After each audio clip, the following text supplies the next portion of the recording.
Hello friends, good evening. आज हम आप सभी को अनसॉल्व्ड पेपर सेकंड के बारे में बताएंगे।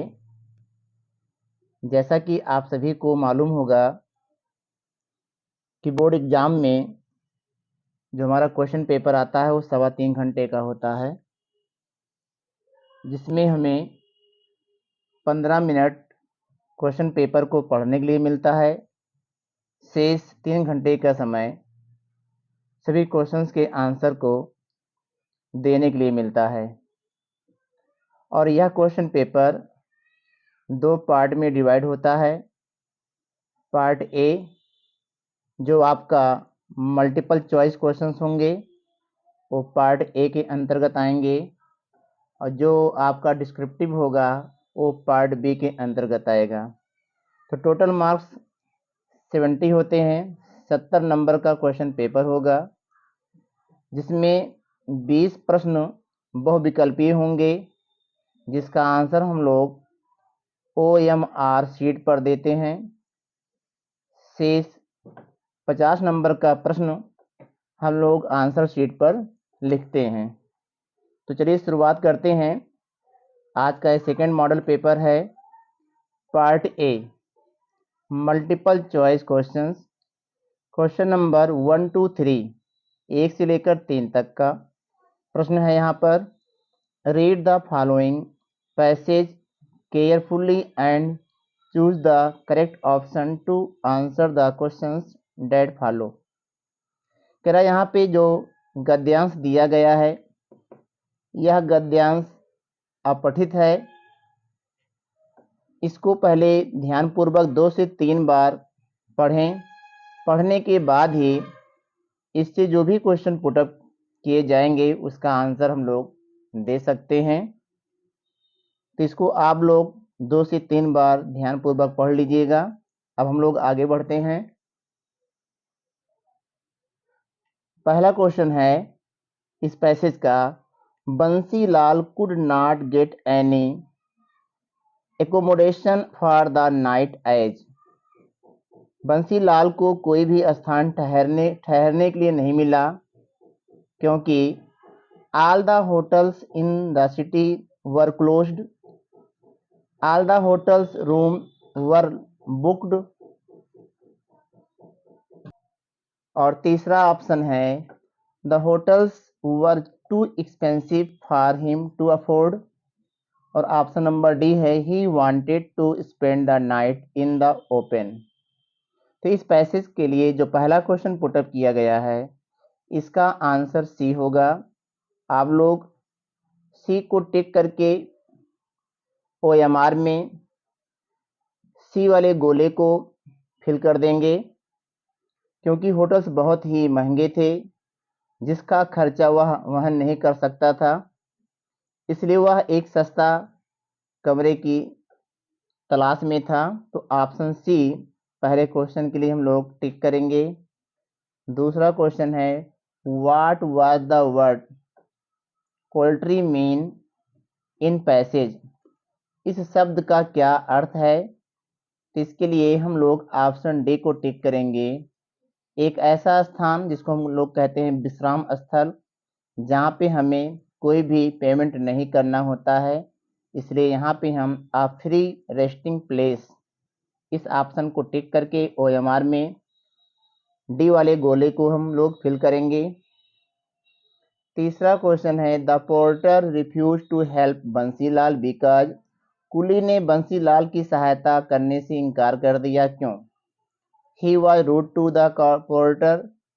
Second, he had no previous acquaintance with the porter. He spoke a language which the porter could not understand. He refused to pay the porter any tip.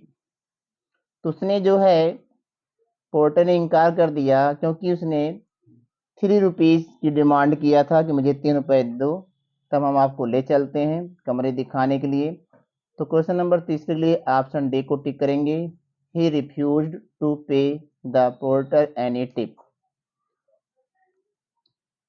अगला क्वेश्चन, क्वेश्चन नंबर 4 to 8, 4 से 8, यहाँ पे कह रहा है choose the correct option to answer the following. यहाँ पे हमको फिल करना है the boys dash before he entered the class, या एक सेंटेंस आपका कॉम्प्लेक्स सेंटेंस है, ये पास्ट इंडेफिनिट है तो इसके पहले वाला पार्ट आपका पास्ट परफेक्ट में होगा, इसलिए यहाँ पे had plus V3 option C को टिक करेंगे। Had gone, the boys had gone before he entered the class. You are proud dash your son, तो प्राउड के साथ एक फिक्स प्रीपोजिशन है ऑफ, यह क्वेश्चन फर्स्ट मॉडल पेपर में भी आ चुका है और सेकंड में भी आया हुआ है। प्राउड के साथ ऑफ का यूज करते हैं, यहाँ पे हम डी को टिक करेंगे। 60वां क्वेश्चन है ही spent a lot of money, identify the word money, ये पार्ट ऑफ स्पीच से है, पूछ रहा है कि इसमें मनी जो शब्द आया है पार्ट ऑफ स्पीच में क्या है, नाउन है, प्रोनाउन है, एडजेक्टिव है कि वर्ब है, तो यह वर्ड मनी हमारा नाउन है, एक संज्ञा है, इसलिए यहाँ पर हम ए को टिक करेंगे और ओ एम आर में ए वाले गोले को फिल कर देंगे। 7वां question, which of the following words is misspelled, mischief, believe, deceive और अचीव, तो यहाँ पे डिसीव की स्पेलिंग रॉन्ग है, तो यहाँ पे मिस स्पेल्ड पूछ रहा है तो डिसीव की स्पेलिंग रॉन्ग है, तो ऑप्शन टी सी को टिक करेंगे और OMR में सी वाले गोले को फिल कर देंगे। 8वां क्वेश्चन है rearrange the following word cluster to make a meaningful sentence, यहाँ पे कुछ जम्पल्ड वर्ड दिए गए हैं जिसको हमें क्रम में सेट करके एक सेंटेंस बनाना है, तो इसके लिए हम ऑप्शन डी को टिक करेंगे। पहले सब्जेक्ट इट, फिर सहायक क्रिया हैज, नेगेटिव सेंस से नॉट आया हुआ तो नॉट लगाएंगे, फिर बीन, तो इट हैज नॉट बीन, फिर आईएनजी फॉर्म राइडिंग हो जाएगा। उसके बाद पॉइंट ऑफ टाइम के लिए यहाँ पे सेंस लगाएंगे और लास्ट नाइट, तो it has not been raining since last night, यह सेंटेंस हमारा कंप्लीट हो जाएगा। तो क्वेश्चन नंबर 8वें के लिए हम ऑप्शन डी को टिक करेंगे। अब क्वेश्चन नंबर 9 to 10 यहाँ पे दो क्वेश्चन पूछे जाएंगे। यहाँ पर भी कह रहा है, यहाँ पे एक पैसेज दिया गया है, इसको आप ध्यानपूर्वक 2 से 3 बार पढ़ें, पढ़ने के बाद ही पता लगेगा कि क्वेश्चन नंबर 9 और 10 का कौन सा आंसर होगा। तो क्वेश्चन कह रहा the moment the letter fell into the mailbox who went to open it, यहाँ पे देखिए लिखा the postmaster went to open it, तो यहाँ पे द पोस्ट मास्टर वाले ऑप्शन को टिक करेंगे। क्वेश्चन नंबर 9 के लिए ऑप्शन बी। अगला क्वेश्चन है question number 10, how much money did Lencho get, Lencho को कितने रुपए मिले थे, तो 70 पीसोज, 100 का डिमांड किया था और उसको 70 पीसोज मिले थे, इसलिए ऑप्शन सी को टिक करेंगे। अब अगला क्वेश्चन है 11 to 13, यहाँ पे 3 क्वेश्चन पुटअप किए गए हैं। करा choose the correct option to answer the following questions. What did Lencho think of the post office employees, post office के जो भी कर्मचारी थे उनके बारे में लेंचो ने क्या सोचा, तो बंच ऑफ क्रूक्स, बेईमानों का झुंड है वो, इसलिए क्वेश्चन नंबर 11 के लिए ऑप्शन ए को टिक करेंगे, bunch of crooks. Second question is according to Mandela what is the greatest wealth of a nation, Mandela के अकॉर्डिंग किसी भी राष्ट्र का सबसे बड़ा धन क्या है, तो सबसे बड़ा धन है पीपल। मंडेला के अकॉर्डिंग किसी भी राष्ट्र के लिए सबसे बड़ा धन होता है वहाँ के निवासी, वहाँ के लोग, तो ऑप्शन डी को टिक करेंगे। ऑप्शन डी को टिक करने के बाद आगे बढ़ते हैं।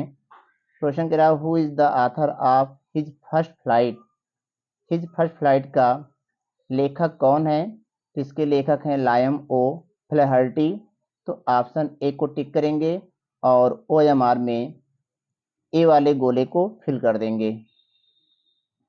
आगे बढ़ते हुए question number 14 to 15, read the given extract and choose the correct option to answer the following questions. यह एक पोएट्री है, ये पद्यांश है, पोएट्री से आया हुआ है ये passage. Has given my heart a change of mood and saved some part of a day I had rued, यहाँ पे पहला क्वेश्चन कह रहा है what was the effect of the fall of the dust of snow on the poet, कवि पे जो बर्फ के कण गिरे उसके ऊपर क्या प्रभाव पड़ा, तो आप यहाँ देखें लिखा है चेंज ऑफ मूड, तो यहाँ पे लिखेंगे चेंज्ड हिज मूड लिखा हुआ है, तो क्वेश्चन नंबर 14 के लिए ऑप्शन ए को टिक करेंगे, ऑप्शन ए।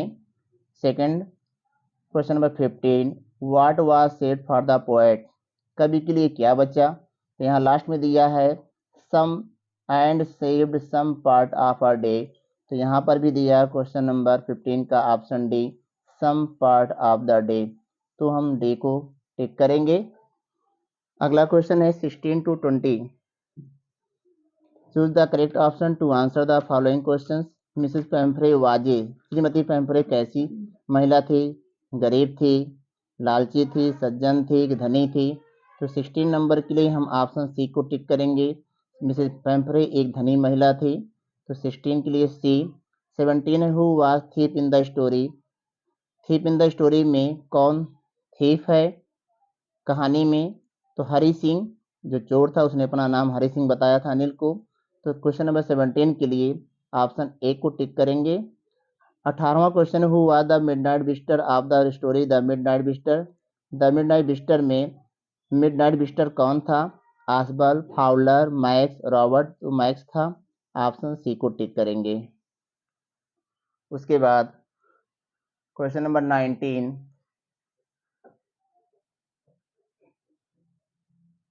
क्वेश्चन नंबर 19 का वेयर वाज इब्राइट बॉर्न इन?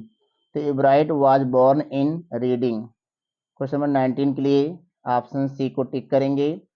और पार्ट ए का लास्ट क्वेश्चन है, Matilda always remained unhappy. Question number 20 के लिए ऑप्शन ए को टिक करेंगे, अनहैप्पी। इस तरीके से OMR पर 20 मार्क्स मिलने वाला हम लोग क्वेश्चन सभी कर चुके हैं। अब हम लोग आगे बढ़ेंगे। चलिए दोस्तों, अब हम लोग आगे पार्ट बी के बारे में जानेंगे। Part B, read the following passage and answer the question that follows. यहाँ पर एक पैसेज दिया गया है और यह भी अनसीन पैसेज ही है। एक अनसीन पैसेज पार्ट ए में होता है जिसके लिए हमें 3 अंक मिलते हैं, और एक अनसीन पैसेज पार्ट बी में होता है जिसके लिए हमें 7 अंक मिलते हैं, 2 2 4 2 6 7। पहला क्वेश्चन क्या रहा है, तो पहले तो आप लोग इसको ध्यानपूर्वक 2 से 3 बार पढ़िएगा, तभी समझ में आएगा कि किस प्रश्न का कौन सा उत्तर होगा। Why should we obey our parents? तो यहाँ हम लिखेंगे we should obey our parents because it is our duty. यह हमारा कर्तव्य है कि हम अपने माता पिता का आज्ञा का पालन करें। तो we should obey our parents because, उसके बाद यहाँ लिखेंगे it is our duty, full stop. Second question, what do our parents do for us? हमारे माता पिता हमारे लिए क्या करते हैं? तो यहाँ लिखेंगे हम लोग they land us when we are too young to do anything for our self. तीसरा क्वेश्चन करा, what is the way of showing your gratitude for all these benefits? इसका आंसर हम लोग यहाँ से देखेंगे, obedience is very simple way of showing gratitude for these benefits. Question number D, which word in the passage mean pleasure? Pleasure के लिए हम लिखेंगे यहाँ पर दूसरा शब्द अम्यूजमेंट। जो अर्थ प्लीजर का है वही अर्थ अम्यूजमेंट का है, आनंद।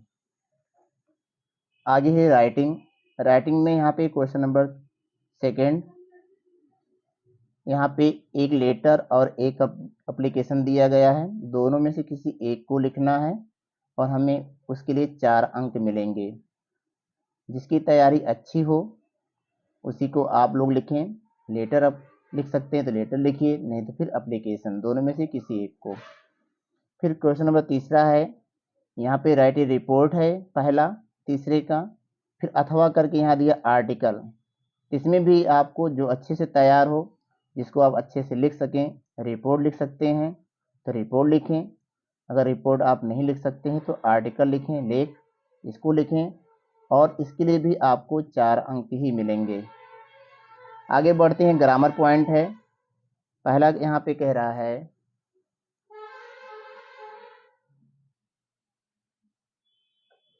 Change the following sentence into indirect speech. या डायरेक्ट है, इनडायरेक्ट में बदलना है। सेंटेंस हमारा असर्टिव है तो लिखेंगे he told me that he would go to school the next day, full stop लगाएंगे, सेंटेंस हमारा इनडायरेक्ट में चेंज हो जाएगा। अगला ग्रामर का क्वेश्चन है B, change the following into passive voice. Passive voice में बदलना है। She is writing a letter, इसको लिखेंगे अ letter is being written by her, इसके लिए 2 अंक मिलेंगे। फिर पंक्चुएशन है अगला, यहाँ लिखेंगे the teacher said to me, तो इसको लिखेंगे द टीचर, द का टी कैपिटल में, उसके बाद teacher said to me comma लगाएंगे, फिर यहाँ पे इनवर्टेड कामा लगाएंगे, हैव का यस कैपिटल लेटर में लिखेंगे, उसके बाद you done your work question mark लगा के इनवर्टेड कामा क्लोज कर देंगे। तो सेंटेंस हमारा बन जाएगा डायरेक्ट का, the teacher said to me have you done your work. अगला क्वेश्चन ट्रांसलेशन का है। ट्रांसलेशन के लिए भी हमें 4 अंक मिलेंगे। फिर वर्षा ऋतु बहुत महत्वपूर्ण होती है, इसको लिखेंगे rainy season is very important.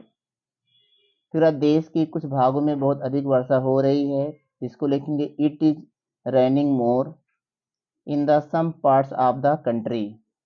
फिर आगे कह रहा कुछ भागों में वर्षा बिल्कुल नहीं हो रही है, इसको लिखेंगे it is raining not at all in some parts. उसके बाद ये दोनों समस्याएं देश के लिए अभिशाप हैं।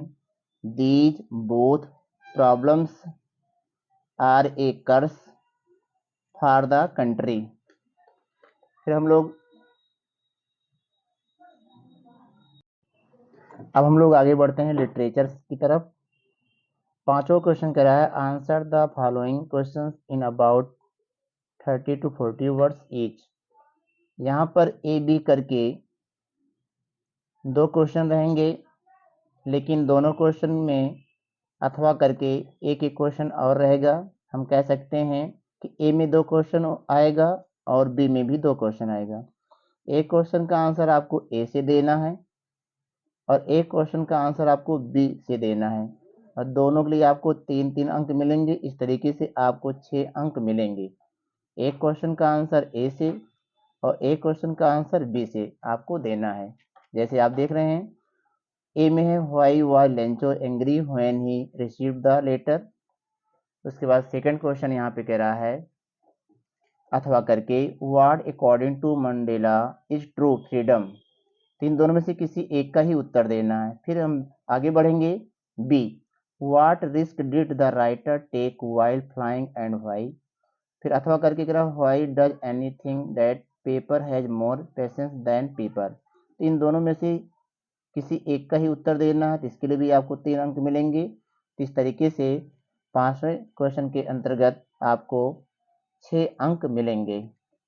फिर 6वां क्वेश्चन कह रहा है answer any one of the following in about 60 words.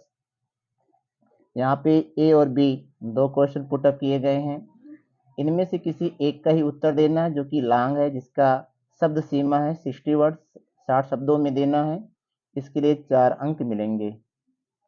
फिर 7वां question, what do you learn from the poem dust of snow. अथवा write 4 lines of any poem prescribed in your syllabus, do not copy the lines given in this question paper. तो यहाँ पे आपको अथवा करके भी पूछा है।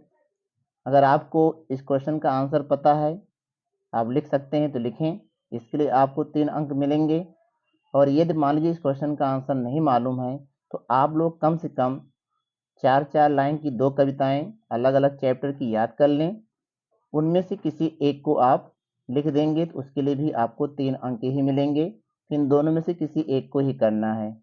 लेकिन यहाँ पे एक शर्त है, जो आप 4 लाइन की कविता लिखेंगे उसकी लाइनें इस प्रश्न पत्र में ना आया हो, इसलिए हम आपको कह रहे हैं कि 4-4 लाइन की 2 अलग अलग चैप्टर की कविताएं याद कर लें। मान लीजिए कि एक कविता की लाइनें इस प्रश्न पत्र में आ चुकी हैं जो आपने याद किया है, तो दूसरा आप लिख सकते हैं।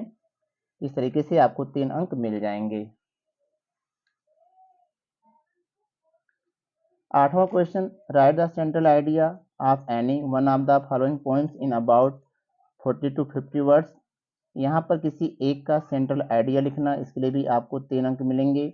यहाँ पे ए बी सी 3 पोएम का नाम दिया है, इनमें से किसी एक का ही लिखना है। तो हम आप लोगों को एडवाइस करेंगे चैप्टर 1 to 5 आप सेंट्रल आइडिया तैयार कर लें 5 का।